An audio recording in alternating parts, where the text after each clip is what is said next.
9:24 de la noche y ahora nos vamos a Caracas con el doctor Juan Manuel Rafali. Juan Manuel Rafali es un profesor de Derecho Constitucional, abogado, profesor de la Universidad Católica Andrés Bello y del IESA. Juan Manuel Rafali, buenas noches, gracias por atender a la llamada. La decisión de la Sala Constitucional y esto que la Sala Constitucional y el TCJ se han convertido en Congreso, a su vez en Contralor, es decir, ese ha sido el golpe más duro a la Constitución de la República en lo que va de periodo constitucional, ¿no?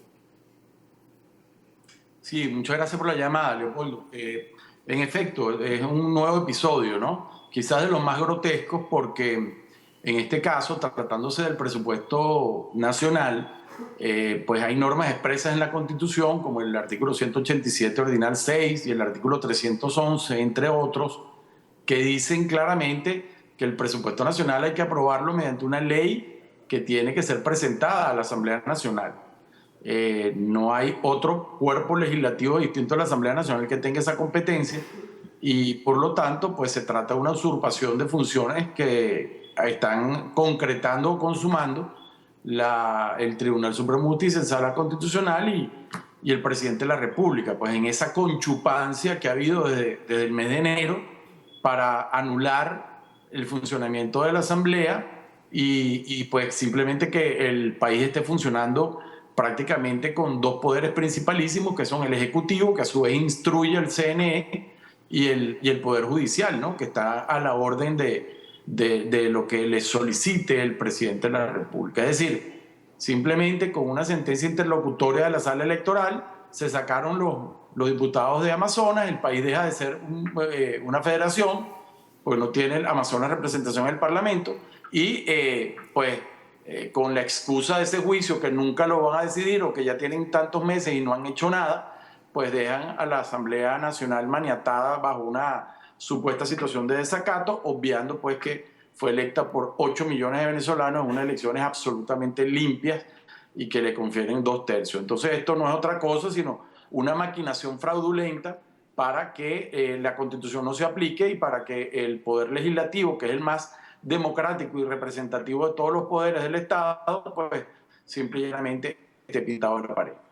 Ahora, si tomamos en cuenta además que no le han aprobado el presupuesto, no le han administrado el presupuesto que le corresponde a la Asamblea Nacional, no la toman en cuenta absolutamente y tanto el Maduro como Cabello se permiten decir que no va a haber referéndum revocatorio porque la oposición cometió una serie de errores.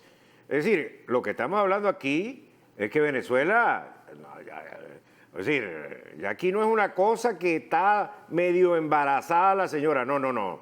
Este es una dictadura, ¿no?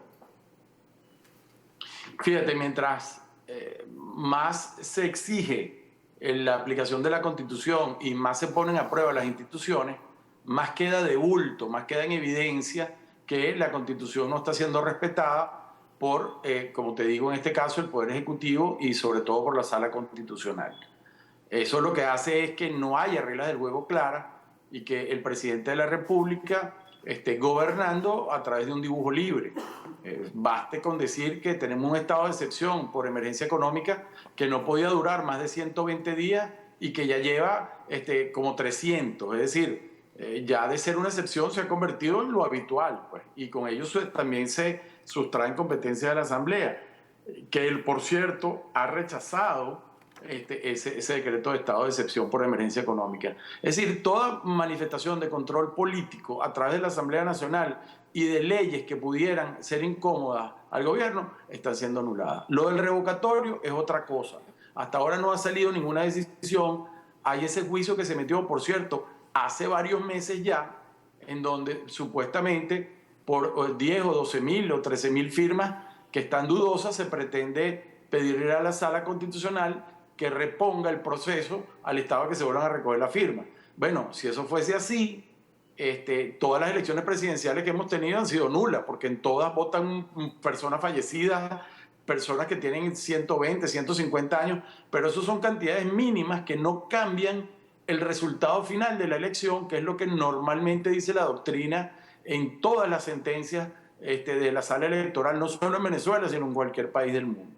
Es decir, cuando son inconsistencias absolutamente menores como esas, tú no puedes perjudicar al grueso de los electores que tomaron su decisión libérrimamente porque hay 10.000 o 12.000 personas en este caso que supuestamente fueron fallecidos o fueron menores de edad o reclusos, en fin. Al fin de cuentas, lo que puede pasar con esa decisión es que se vea claramente como una evidente negativa a que haya un proceso electoral, con lo cual además estaría también entredicho no solo las regionales, que tienen una fecha fija por mandato constitucional, sino, bueno, por ese camino, como dice Maduro, no es prioritario hacer elecciones o como ha dicho Carreño, bueno, como la situación económica es tan difícil, no nos podemos ocupar de hacer elecciones. Así de poco democrático es el gobierno que tenemos en este momento y así de inconstitucional es su funcionamiento. Aquí no hay vuelta de hoja. Que los señores de la OEA lo quieran ver, que no lo quieran ver, que les interesa, que el petróleo, o sea, como lo pongan. No hay manera de explicar la situación en Venezuela que no pasen por admitir que la Constitución de la República no se está cumpliendo y que el poder ejecutivo está dominando el país a través de artilugios que no tienen ninguna posibilidad de ser sustentados válidamente, así provengan los adefesios que está produciéndose en la Sala Constitucional, porque la Sala Constitucional no tiene esa función. Aparte de que es la primera que está vulnerando o violando la Constitución, la Sala Constitucional no puede estar dictando este tipo de decisiones que simplemente se abroguen competencias de otros poderes públicos, y menos aún si llegase a hacerlo, dictar una decisión que vaya en contra de la soberanía popular. El artículo 5 de la Constitución dice que la soberanía reside en el pueblo, pero entonces al pueblo le tienen terror y no lo convocan, porque puede pasar otra vez lo que pasó el 6 de diciembre. Entonces, claro, si tú eres mayoría, eres muy demócrata. Cuando eres minoría, entonces desconoces las instituciones, creas instituciones paralelas, incumples la Constitución, no quieres llamar a elección. Bueno, de esa pasta, de ese barro, están hechos quienes nos gobiernan hoy. Y la única salida es que los ciudadanos ejerzamos nuestros derechos. Las constituciones viven en la medida en que los ciudadanos la hagan respetar, porque si fuera por los gobiernos, nunca lo harían. Entonces hay que tomar una actitud muy proactiva, una actitud distinta, dejar de estar con cuentos de pitico y banderita y salir a la calle en un plan de protesta con una ciudadanía muy activa, exigiendo pacíficamente, pero muy activamente, el respeto de la Constitución. Juan Manuel, a inicios de este año hiciste un análisis bastante interesante de los poderes enfrentados en Venezuela, en el que pues redactabas básicamente en dónde estamos y hacia dónde vamos. Hablabas tanto de la voluntad del pueblo, de otros factores como el amparo cautelar y también del desacato. Ha pasado mucho en este año en Venezuela, la situación sigue siendo bastante crítica en ese momento. ¿Hacia dónde va Venezuela? Bueno, Venezuela va hacia una agudización de su crisis social por la gravedad económica que hay. Eso se traduce en una crisis política de marca mayor y va hacia un país en donde la salida electoral, que es la lógica, la razonable, la que está en la Constitución, es simplemente ahogada o anulada por un gobierno que no quiere dejar el poder y que ha demostrado que no tiene ningún talante democrático. Entonces vamos lamentablemente a un proceso donde la ciudadanía asuma una posición mucho más activa, incluso se rebele contra este tipo de situaciones, o hacia una sociedad absolutamente sumisa y pisoteada por un gobierno que se puede quedar por esa vía décadas, porque hay dictadores que mueren en su cama, ¿no? Y aquí hemos tenido uno de ellos, ¿no? El general Gómez. De modo que esto es muy serio, es muy grave, y la gente tiene que terminar de tomar conciencia. Y cuando hablo de la gente, no solo hablo de los ciudadanos, del liderazgo político. Aquí el que esté haciendo cálculos chiquitos, que si una elección por aquí, las regionales allá o cualquier otra cosa que no sea el respeto de la Constitución, está absolutamente fuera de la realidad y de la gravedad de lo que se está viviendo. En este momento, lo que nos queda es apelar a la fuerza del pueblo para que se respete la Constitución que nosotros los venezolanos nos dimos, porque las instituciones están trabajando para que la Constitución no funcione, ni desde el punto de vista electoral, ni desde el punto de vista del control político de la Asamblea, ni desde el punto de vista de la soberanía popular, el respeto a la voluntad del pueblo.